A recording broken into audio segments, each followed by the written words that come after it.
l'astuce machiavélique du barrage à l'extrême droite, que nous voyons une nouvelle fois se produire devant nous, empêche les forces souverainistes de droite et de gauche, ou disons les forces antimondialistes de droite et de gauche, ça les empêche de se fédérer au-delà du clivage droite-gauche. Donc on le voit ces jours-ci, pour la énième fois, Madame Le Pen arrive en deuxième position, et avant c'était son père, et pour la énième fois, on a le barrage à l'extrême droite. De telle sorte qu'il ne peut pas y avoir l'accumulation des deux électorats. Mais au même moment qu'il y a ça, au même moment, les forces antimondialistes qui refusent implicitement ou explicitement d'appliquer les traités européens sont de plus en plus importantes et elles sont même désormais très majoritaires. Regardez bien ce qui s'est passé avec ce premier tour de 2022.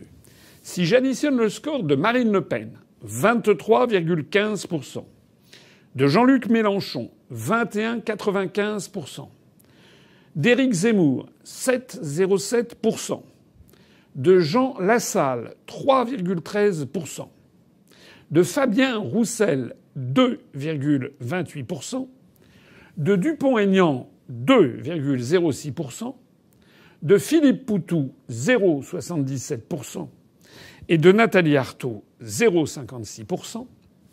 Donc les scores de ces 8 candidats, j'obtiens un total de 60,97%, c'est 61%.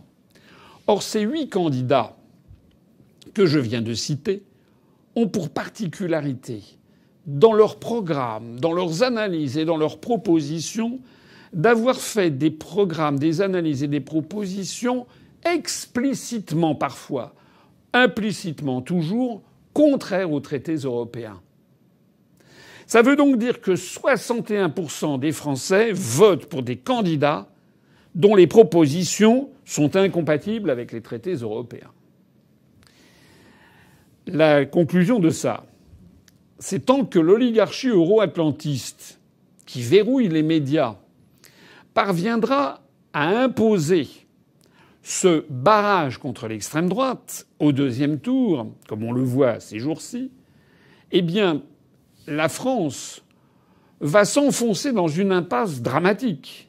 L'impasse d'un pays dirigé par une caste de plus en plus minoritaire qui vise à détruire le pays, sans possibilité de la chasser par les urnes, puisque ceux qui devraient s'unir ne peuvent pas s'unir au nom du barrage contre l'extrême droite. Mais il y a un problème, c'est que l'idée dominante, enfin l'élite dominante, repose sur une base électorale de plus en plus petite et d'ailleurs de plus en plus âgée. Au bout du chemin, c'est quoi? C'est soit la destruction du pays, soit une explosion générale, notamment des actifs. Soit d'ailleurs peut-être les deux. Alors, au vu de ce résultat, qu'est-ce que l'on peut faire pour la suite? Je vais vous dire, comme je l'ai toujours fait, le fond de ma pensée et ce que je crois être la vérité pour le deuxième tour. Fort du constat qui précède, je considère que tous les responsables politiques, et en particulier ceux qui font partie de la liste des 61%, devraient comprendre qu'il est c'est un impératif national absolu que de surmonter la division entre les souverainistes de droite et les souverainistes de gauche. Je voudrais faire remarquer, à cet égard, que la Constitution a prévu 15 jours entre les deux tours. D'habitude, il y a une semaine entre deux tours pour les législatives, les municipales. Là, il y a 15 jours spécialement pour la présidentielle. Pourquoi ça? Pour permettre aux électeurs, pour permettre aux partis politiques, mais pour permettre aussi aux candidats, et notamment aux candidats qui ont été battus, de réfléchir à ce qu'ils vont faire. Dans ces conditions, il est inadmissible que tous les candidats aient été sommés, notamment sur TF1 20h, de dire dans les 3/4 d'heure qui suivaient 20h quelles étaient leurs consignes de vote. Et il est encore plus inadmissible qu'ils se soient soumis à cette demande. On a vu sur TF1, successivement, tous les candidats dire « j'appelle à faire barrage à Madame Le Pen, j'appelle à voter Macron, je me désiste pour Macron, etc. » Sauf M. Zemmour, qui a dit qu'il allait voter pour Madame Le Pen. Alors, quand on voit que M. Zemmour appelle à voter pour Madame Le Pen, ou que M. Jadot appelle à voter pour Macron, on n'est pas surpris outre mesure. Mais là où ça devient quand même surprenant et même choquant, c'est lorsque l'on voit quelqu'un comme M. Mélenchon ou dans une moindre mesure M. Roussel du PCF, qui sont l'un et l'autre porteurs, comme l'est Mme Le Pen, des aspirations et de la soif de justice de millions de Français de catégories modestes ou très modestes, ça n'est pas admissible de voir que M. Mélenchon ou M. Roussel font leurs déclarations comme ça dans la minute. C'est encore plus choquant qu'ils ont appelé l'un et l'autre à faire élire Macron de façon explicite, s'agissant de Fabien Roussel, de façon implicite, s'agissant de Mélenchon. Et donc, ils ont appelé à voter pour M. Macron.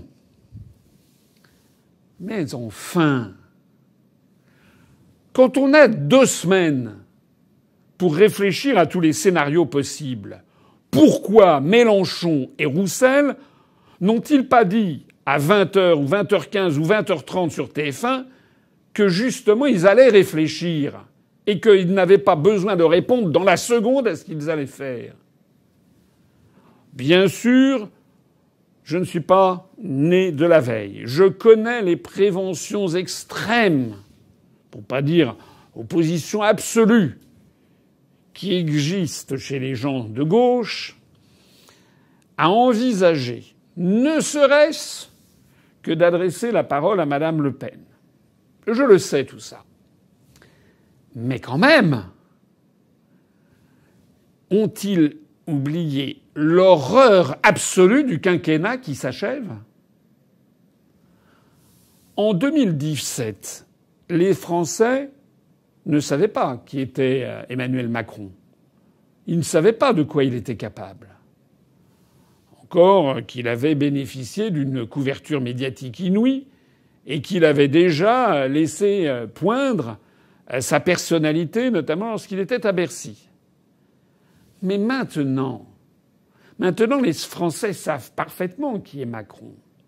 Les Français savent que c'est un menteur, que c'est une personne méprisante, qui méprise viscéralement les Français, notamment les plus modestes, qui n'hésite pas à les maltraiter, à les insulter, à les brocarder, à se moquer d'eux, des gens qui ne sont rien, comme il dit dans les gares, ou bien des alcooliques. Il passe un plaisir à les diviser. Maintenant, les Français savent bien de quoi Macron est capable politiquement. Ils ont pu constater sa capacité de destruction, de démolition de l'État, de démolition de notre économie, de démolition de nos services publics, de nos acquis sociaux, de démolition, de mise en péril de notre santé physique et mentale, de destruction de nos libertés publiques, de destruction de notre indépendance nationale, de destruction de notre unité nationale. Ils ont pu constater la violence de Macron, notamment pendant l'épisode des Gilets jaunes. Ils ont pu constater son refus de toute remise en question, comment il a fait classer verticalement à la poubelle les milliers de cahiers de doléances qu'il avait fait rédiger, ce qui est un bras d'honneur d'un cynisme particulièrement écœurant quand on pense aux milliers d'heures qui ont été consacrées par des Français, des citoyens de base, qui ont vraiment cru qu'il allait prendre en considération leurs demandes. Les Français ont vu que cet homme est incapable de dialoguer. Il ne sait que mentir et manipuler. Il n'a fait que mettre au pas le Parlement, mettre au pas les contre-pouvoirs, jusque dans la campagne présidentielle de premier tour, qui s'est achevée ce dimanche, alors même qu'il a refusé tout débat. Et cela, sans compter son bilan économique épouvantable. Il laisse la France avec des risques financiers énormes. Il a augmenté notre dette publique de 600 milliards d'euros. Il l'a fait exploser. On n'avait jamais vu ça depuis Vercingétorix. Une dette dont le renchérissement va coûter une fortune en intérêts au peuple français, et notamment à nos descendants. Les Français ont également pu constater l'esprit de soumission à l'étranger qui anime Macron. Qu'il s'agisse de sa soumission aux États-Unis d'Amérique, de sa soumission à l'Allemagne, de sa soumission à leurs instruments de domination qui s'appellent l'Union européenne et l'euro. En fait, Macron est faible, très faible avec les forts, et il est impitoyable avec les faibles. C'est un lèche-botte avec ceux au-dessus de lui, c'est un tyran avec ceux qui sont en dessous. En somme, Macron, qui a été largement élu au second tour de l'élection présidentielle de 2017, il a été élu comme étant un rempart à l'extrême droite, eh bien Macron n'a eu de cesse que de se comporter comme un dirigeant autoritaire et brutal au service exclusif d'une oligarchie de milliardaires. Sa ligne de gouvernement n'a plus grand-chose à envier à l'extrême droite elle-même, telle qu'on l'a définie traditionnellement. La vérité, c'est que Macron est le dirigeant le plus à l'extrême droite que la France ait connu depuis 1940-44, depuis Pétain, auquel Macron a d'ailleurs tenu à rendre hommage en scandalisant une énorme partie du peuple français. Je crois donc profondément que les Français et la France ne supporteront pas 10 ans de Macron.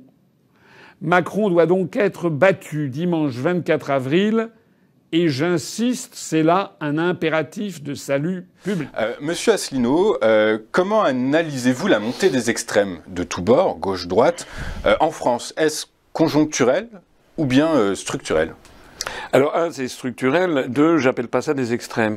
Pour ce qui me concerne, je pense que ce que nous vivons, c'est vraiment la fin, sans doute provisoire d'ailleurs, mais la fin du clivage droite-gauche et l'apparition, ça fait déjà un certain nombre d'années, d'ailleurs quand j'ai créé l'UPR, c'était déjà fondé sur cette idée, l'apparition d'un clivage qui est celui entre les partisans de la mondialisation, c'est-à-dire l'effacement des frontières des nations et des peuples, et puis les partisans du retour à la nation comme entité qui est indépassable pour assurer la démocratie. Donc en fait, vous avez d'un côté les mondialisateurs qui se prétendent modernistes, mais qui sont aussi en fait des tyrans, parce que l'Union européenne, c'est une tyrannie, c'est une dictature, on pourra en parler. Monsieur Macron a géré la France comme une dictature, en n'écoutant absolument personne, en éborgnant les gens et en ne mettant en œuvre que l'agenda fixé par l'Union européenne. Et puis de l'autre côté, vous avez tous ceux qui protestent.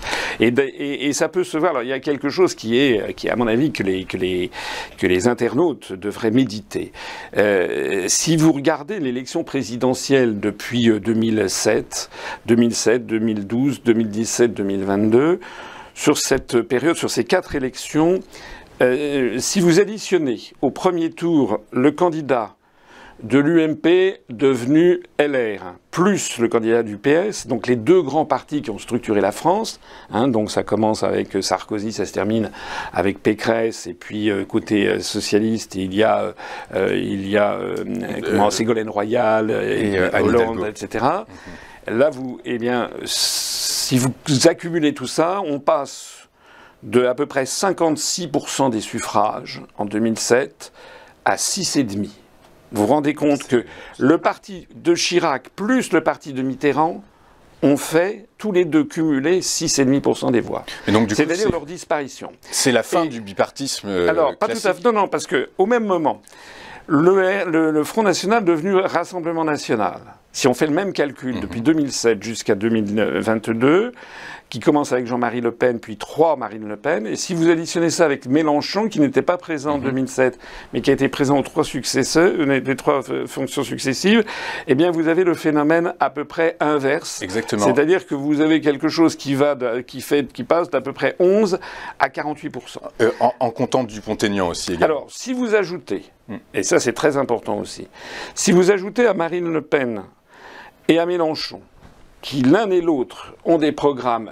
Enfin, personne ne voulait sortir de l'Union européenne. Hein. Moi, je voulais le faire, je n'ai pas pu avoir mes parrainages. Mais sur les 12 candidats, si vous additionnez les pourcentages obtenus par les candidats qui ont présenté des programmes ouvertement ou explicitement ou implicitement contraires aux traités européens, je dis explicitement parce qu'il y en a qui le disent, par exemple, Mélenchon, dans sa profession de foi, dit si c'est contraire aux traités européens, nous désobéirons aux traités européens.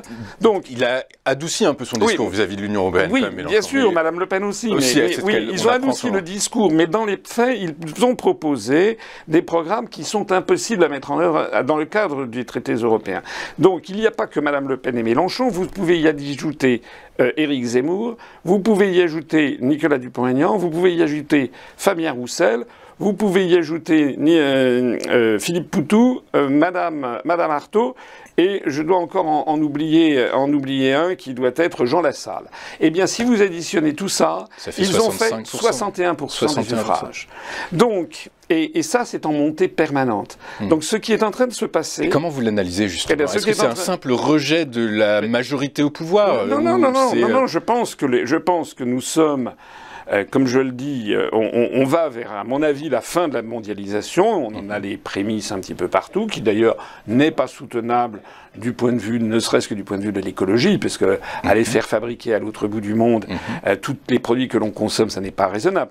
Et comme il y a en France depuis 30 ans le système de faire barrage à l'extrême droite, qui est une astuce. Qui s'essouffle de plus en plus. On parlait effectivement, Jacques Chirac était élu à 82% voilà, en 2000, mais si vous voulez, alors ça c'est typiquement, ça a été conçu par Mitterrand, on connaît toute l'histoire avec Michel Charasse, mais ce barrage à l'extrême droite qui marche de moins en moins. Ben oui, parce que d'abord Madame Le Pen, je suis pas là pour... Et dédiabolisé. C'est pas seulement dédiabolisé. Si vous regardez son programme, qu'est-ce qu'il y a d'extrême droite dans le programme de Madame Le Pen? Il y a des mesures qui sont des mesures qui sont, comment dirais-je, jugées inacceptables par des gens de gauche. Par exemple, sa priorité nationale.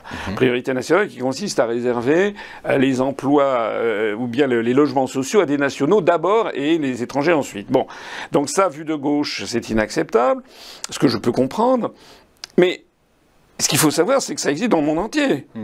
Et c'est pas spécialement d'extrême droite. D'ailleurs, si vous voulez, comme moi, être haut fonctionnaire, si vous voulez passer l'ENA, devenu l'ISP, vous devez être français. Si vous voulez déposer votre bulletin de vote, vous devez être français. Donc c'est quelque chose qui est contestable. Mais qualifier ça d'extrême droite, ça n'est pas vrai. Et là, il y a un jeu sur les mots. Pour ce qui me concerne, je considère que l'extrême droite, c'est d'abord et avant tout un pouvoir autoritaire qui impose une idéologie, qui agit sur les foules par des sentiments, par de l'émotionnel et jamais par la raison, qui sert les intérêts d'une oligarchie financière. Est-ce qu'avec ce discours, vous appelez à voter à contrer Marine Le Pen ou à voter pour moi j'appelle vos sympathisants qui sont nombreux. Oui. Quelle consigne de vote éventuellement? Alors d'abord, moi je donne pas de consigne de vote. Voilà. Qu'allez-vous voter, si je puis me permettre? Alors, moi ce que je pense, c'est qu'il faut faire barrage à l'extrême droite. Et l'extrême droite aujourd'hui, c'est Macron. Voilà, parce que c'est ça le paradoxe. On a eu pendant 5 ans un véritable pouvoir d'extrême droite.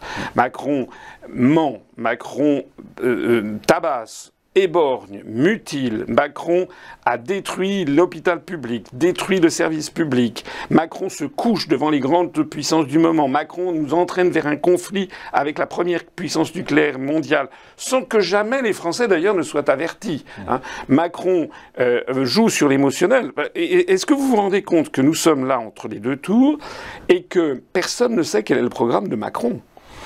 Il a lancé des bribes comme ça, mais il a lancé des bribes. Il y a quelques pistes, c'est une forme de continuité.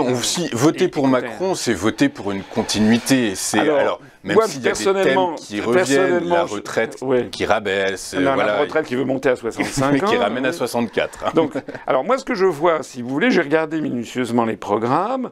Le programme de Madame Le Pen et le programme de Monsieur Mélenchon sont identiques sur 72% des items à peu près.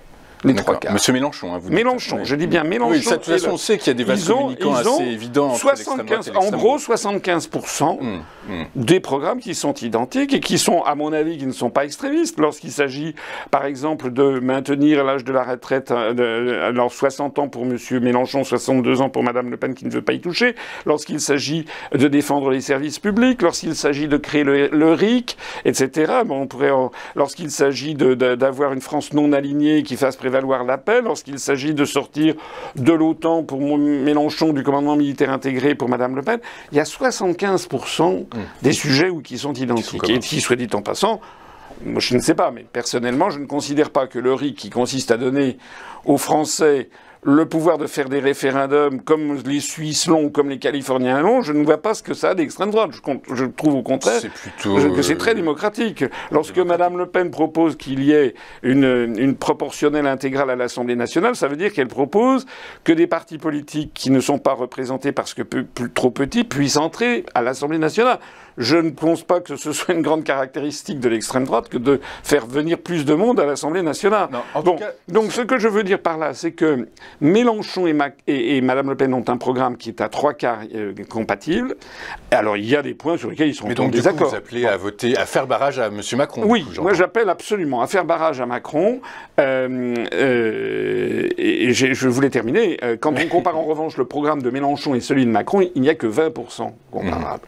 Donc il y a une anomalie profonde, c'est que normalement, M. Mélenchon, il y a 15 jours entre le premier tour et le deuxième tour.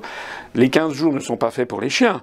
Si la Constitution a prévu qu'à la différence de toutes les autres élections, il n'y ait pas une seule semaine entre les deux tours, mais 2 semaines, c'est que la Constitution a prévu que les Français doivent avoir le temps de réfléchir et les candidats doivent avoir le temps de réfléchir à ce qu'ils font. Moi, personnellement, je trouve que M. Mélenchon aurait dû refuser de répondre aux questions. Il a été sommé par les journalistes à 20h10 ou 20h40 de dire ce qu'il allait faire. Je considère qu'il aurait dû dire, s'il avait été un homme d'État, je vais réfléchir. Et j'aurais à sa place pris contact avec Mme Le Pen. Je sais que vu de gauche, il y a un certain nombre... Je ne sais pas. Personnellement, je ne le pense pas, puisqu'il s'est précipité pour dire non. Et je pense qu'il fallait, Mme Le Pen propose une union nationale, je pense qu'il fallait qu'il saisisse la balle au bon, et puis essayer de discuter. Ça a été quoi le Conseil national de la résistance en 43-44 ? De Gaulle est parvenu à mettre autour de la table des gens qui se haïssaient. Le Parti communiste français d'un côté, et à l'autre bout, il y avait des cagoulards, c'est-à-dire des anciens d'extrême droite, d'Eugène Deloncle, et qui étaient entrés dans la résistance. Il y a un moment, quand la patrie est vraiment en danger, je considère personnellement que Macron est un homme extrêmement dangereux.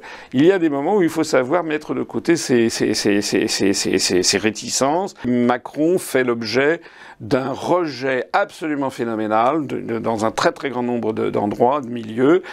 Il ne tient que grâce à cette astuce de faire barrage à l'extrême droite. Le barrage républicain. Voilà. Quand on voit comment M. Macron a traité d'ailleurs la population française, je pense que ça peut lui revenir en fait dans les gencives.